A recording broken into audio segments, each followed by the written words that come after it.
നമസ്കാരം. റാഫ്റ്റോക്ക് ഫുട്ബോളിലേക്ക് അവർക്കും സ്വാഗതം. ആരും ഏറ്റെടുക്കാനില്ലാത്തൊരു സമയത്ത് ബാഴ്സലോണയുടെ പരിശീലക സ്ഥാനം ഏറ്റെടുത്തയാളാണ് ചാവി ഹെർണാണ്ടസ്. അവരെ തിരികെ പ്രതാപകാലത്തേക്ക് മടക്കി കൊണ്ടുപോകുന്നു എന്ന തോന്നൽ ഉണ്ടാക്കാനും അദ്ദേഹത്തിന് കഴിഞ്ഞു. ലാലിഗയിൽ അവരെ ചാമ്പ്യന്മാരാക്കുന്നത് നമ്മൾ കണ്ടു.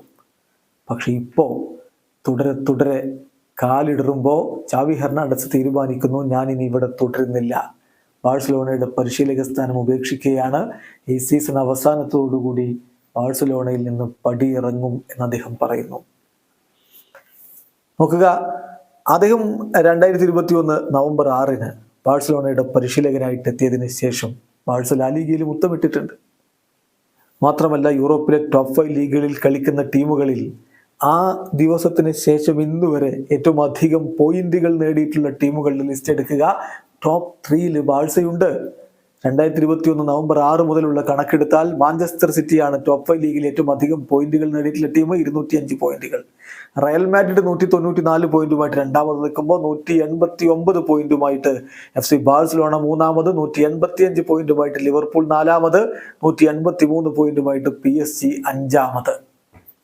ഇങ്ങനെ നിൽക്കുന്ന ഘട്ടത്തിലാണ് ഇപ്പം കാര്യങ്ങളൊക്കെ തകിടം മറിഞ്ഞിരിക്കുന്നത്. വല്ലാത്തൊരു ദുരവസ്ഥയിലേക്ക് ബാഴ്സലോണ വീണുപോയി. ഈ ഒരു വർഷം ഇപ്പം അവർ കളിച്ച കളികളിലൊന്നും അവർക്ക് പോസിറ്റീവായിട്ടുള്ള കാര്യങ്ങൾ ചെയ്യാൻ പറ്റിയിട്ടില്ല. 19 ഗോളുകളാണ് 2024 ബാഴ്സലോണ വഴങ്ങിയിരിക്കുന്നതെന്ന് നോക്കുക. 19 ഗോളുകൾ. യൂറോപ്പിലെ മറ്റ് ടീമുകളുടെ കണക്ക് കൂടി നോക്കാം. എല്ലാ കോമ്പറ്റീഷനുകളും പരിശോധിക്കുമ്പോൾ ഏറ്റവും അധികം ഗോളുകൾ യൂറോപ്യൻ ലീഗുകളിൽ ഇപ്പം വഴങ്ങിയിട്ടുള്ള ടീം ബാഴ്സയാണ്. 2024 19 ഗോളുകൾ. രണ്ടാമതുള്ളത് ഇംഗ്ലണ്ടിന്റെ 2ാം ഡിവിഷനിലൊക്കെ കളിക്കുന്ന, അതായത് ടോപ്പ് ടയറിൽ കളിക്കാത്തൊരു ടീമാണ്. അവർ 17 ഗോളുകളാണ് ഇപ്പം വഴങ്ങിയിട്ടുള്ളത്, ഈസ്ലൈ എന്ന് പറയുന്ന ക്ലബ്ബ്. പിന്നെ ഹോപ്പൽ ടെല്ലവീവ് 16 ഗോളുകളുമായിട്ട്, അതായത് ഇസ്രായേലി ക്ലബ്ബാണ്, അവർ മൂന്നാമത് നിൽക്കുമ്പോൾ ഇസ്രായേലി ക്ലബ്ബായിട്ടുള്ള മക്കാബി ഹൈഫ 14 ഗോളുകൾ വഴങ്ങിക്കൊണ്ട് നാലാമത്. സെവിയ, അതുപോലെ തന്നെ ഫ്രോസിനോൺ, പിന്നെ ചാൾട്ടൺ അത്ലറ്റിക്, പിന്നെ ഗ്രിംസ്ബി, ഈ ടീമുകളൊക്കെ 13 ഗോളുകളുമായിട്ട് തൊട്ടുപുറകിൽ. അപ്പോൾ 2ാം ഡിവിഷനിലും അതിന് താഴെയും ഒക്കെ ക്ലബ്ബുകൾ വഴങ്ങിയതിനേക്കാൾ കൂടുതൽ ഗോളുകൾ കഴിഞ്ഞ കുറച്ച് ദിവസങ്ങൾ കൊണ്ട് FC ബാഴ്സലോണ വഴങ്ങിയിട്ടുണ്ട്. ബാഴ്സയുടെ ഡിഫൻസിലെ വിള്ളലുകൾ തന്നെയാണ് ഇത് കാണിക്കുന്നത്. വെറുതെ ഒരു കണക്കങ്ങ് നമ്മൾ പറഞ്ഞു പോവുകയല്ല. നോക്കുക, 5 ഗോളുകളാണ് ഇന്നലെ വഴങ്ങിയത്. 1963 ശേഷം ആദ്യമായിട്ടാണ് ബാഴ്സലോണ സ്വന്തം മൈതാനത്ത് 5 ഗോളുകൾ വഴങ്ങുന്നത്. 5 ഗോളുകൾ എന്ന് പറയുമ്പോൾ ബയേൺ മ്യൂണിക്കിനെതിരെ അന്ന് തോറ്റില്ലേ, ഓർമ്മയില്ലേ? UEFA ചാമ്പ്യൻസ് ലീഗിൽ ലിയോ മെസ്സി അടക്കം കളിച്ച ബാഴ്സലോണയുടെ ടീം ബയേൺ മ്യൂണിക്കിനോട് നാണംകെട്ട തോൽവി 8 ഗോളുകൾ വാങ്ങി തോറ്റത്.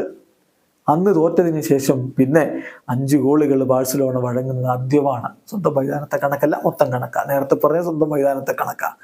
16 ഗോളുകളാ കഴിഞ്ഞ 5 കളികളിൽ മാത്രമായിട്ടല്ല കോമ്പറ്റീഷനുകളിൽ നിന്നും അവർ വഴങ്ങിയത്. അതുപോലെ 24 ബിഗ് ചാൻസുകൾ ഓപ്പണൻസ് ക്രിയേറ്റ് ചെയ്തു നോക്കുക അവരുടെ അവസാനത്തെ 5 മത്സരങ്ങളിൽ. സോ ഇവിടെയാണ് ചാവിക്കും സംഘത്തിനും പിഴച്ചത്. ബാഴ്സലോണയുടെ ലീക്ക് ചെയ്യുന്ന അവരുടെ ഡിഫൻസും, അതുപോലെ തന്നെ ഗോൾ അടിക്കാൻ ഒരുപാട് അവസരങ്ങൾ കിട്ടിയാൽ അതിൽ നിന്ന് വളരെ കുറച്ച് മാത്രം കൺവേർട്ട് ചെയ്യുന്ന മുന്നേറ്റ നിരയും ഒക്കെ ആകുമ്പോൾ ചാവിയുടെ ബാഴ്സയ്ക്ക് പിഴച്ചത് എവിടെയെന്ന് പിന്നെ നമ്മൾ തപ്പിപ്പോവേണ്ടതില്ലല്ലോ. വീഡിയോ അവസാനിക്കുന്നു. ഫുട്ബോൾ ലോകത്തെ കൂടുതൽ വിശേഷങ്ങളുമായി റാഫ്റ്റോക്സ് കൊണ്ടുവെത്താം.